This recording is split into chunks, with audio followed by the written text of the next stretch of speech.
সপ্তম রাতে।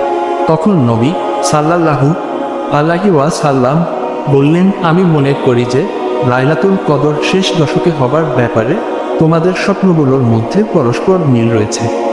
কাজেই যে ব্যক্তি লাইলাতুল কদরের অনুসন্ধান করতে চায় সে যেন তা সে দশকে অনুসন্ধান করে। হাদিসের মান সহিহ হাদিস। 2 রাকাত ফজরের সুন্নাত অব্যাহতভাবে আদায় করা।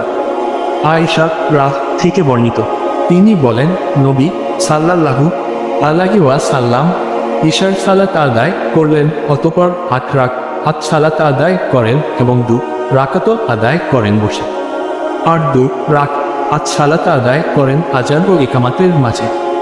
এর 2 রাকাত তিনি কখনো পরিত্যাগ করতেন না।